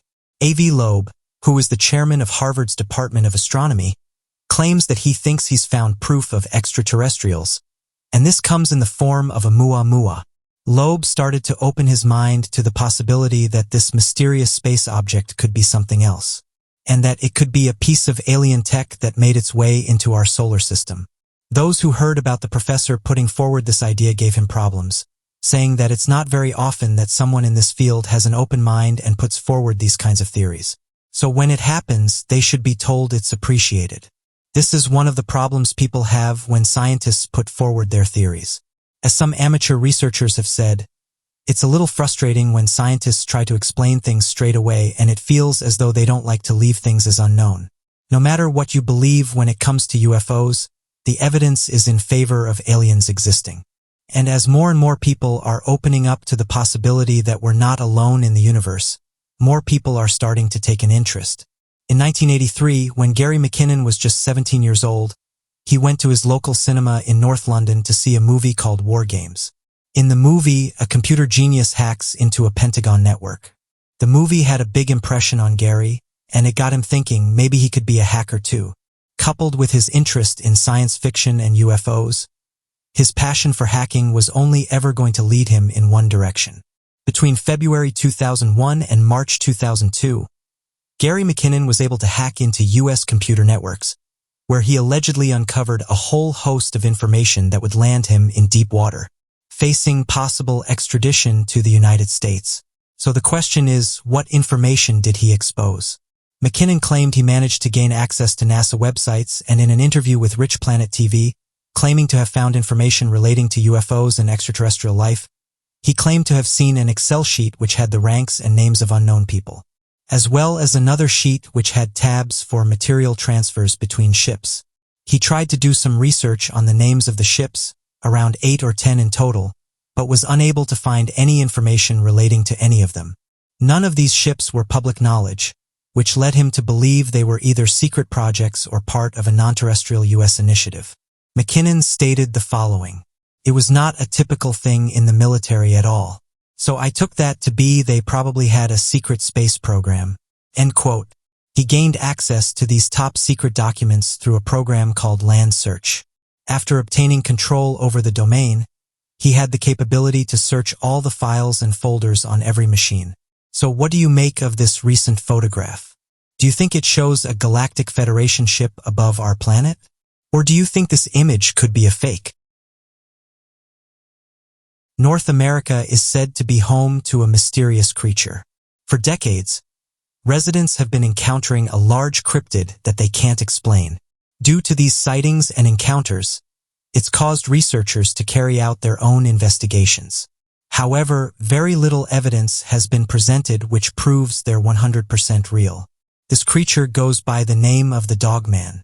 Those who have encountered the creature have described it as looking like a strange werewolf-like and seems to possess supernatural strength and abilities. Residents who have come forward with their encounters have often compared the creature to a more dog-like Sasquatch, whereas others believe it to be more of a werewolf-like beast, and at the center of skinwalker legends. Interestingly, for the last 60 years there have been many reports of these creatures, and as with most of these tales, the majority of the stories follow a similar theme. Researchers have managed to pinpoint the first Dogman sighting to 1887. This was said to have occurred in Wexford County. The story goes that two lumberjacks were having a conversation when one of them spotted something mysterious. He described it as having a man's body in a dog's head. When they noticed it, they quickly left the scene, not wanting to stay and risk getting hurt by the large creature. One thing that cryptid researchers have said is that it's hard to track down a genuine photograph of the Dogman, but did say that every so often they do turn up on forums and in groups. The majority of people that present these images are unsure of what they captured, and turn to people who study this subject in the hopes of getting an answer. This photograph was recently shared to various groups on Facebook, asking for people's opinion on what they thought it showed. Those who saw the image said it's one of the best to come out in recent years, with many eyewitnesses saying this is what they saw during their encounter.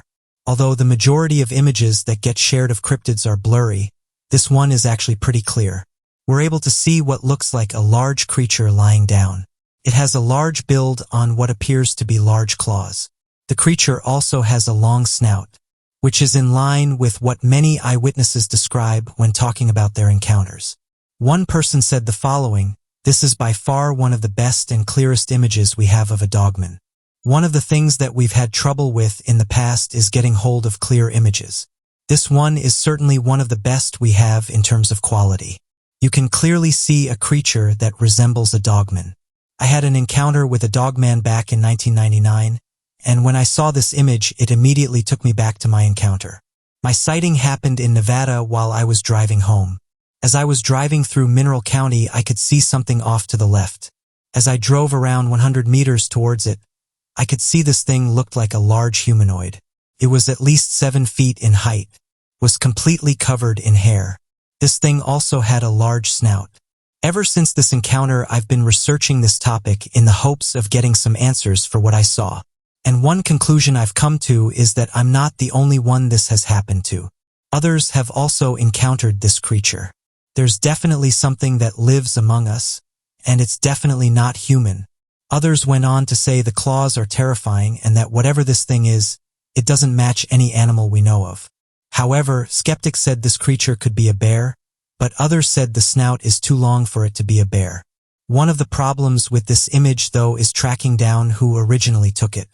I had a woman email me saying that she knew the person who took the photograph and that it actually came from a trial camera. However, when I pushed her for further details, the email stopped. Another person on the Facebook group noted that the photograph had been taken by a hunter, but once again couldn't reveal any more details. That's one of the main problems with these types of photographs. It seems near impossible to track down who originally took the photograph, and this usually comes down to the fact that the person doesn't want to talk about what they saw. Most of the time when someone captures images like these, they're not expecting to see anything and don't like talking about these types of subjects. The majority of people who go on record and talk about cryptids and things like UFOs are usually judged, so it's understandable why people are hesitant to come forward and talk about what they captured. Another interesting story was shared by a 13-year-old girl who believes she encountered the Dogman in Michigan. Courtney said that at the time she was living in Reed City when the encounter happened. One winter she decided to sneak out for a cigarette behind her family's house, but says that she wished she didn't as her life has never been the same. She said that while outside she noticed a glimpse of light that was coming from an old barn. As she approached the barn, she started to look around, and she said she started to feel uneasy, noting that she felt that she wasn't alone. As she followed the light, it went towards the back of the barn, and as she turned around, she said there was a 6-foot-tall dog-like creature just standing there. She immediately froze in place. As this thing stepped into the light, She managed to get out of there and ran back into the house as quickly as she could. She broke down and said it took her several weeks to get over the incident. Interestingly, when asked about the incident, neighbors said they too saw something inside the barn. As of today, cryptid researchers have said there's only a few reported incidents a year that involve the dogman. Their research tells them that humans rarely come into contact with these creatures, with some even saying that these creatures sometimes get mixed up with Bigfoot, saying that on paper both these cryptids are similar in appearance. So what do you make of this interesting photograph? Do you think it shows the mysterious dogman? And if not, what do you think this creature is?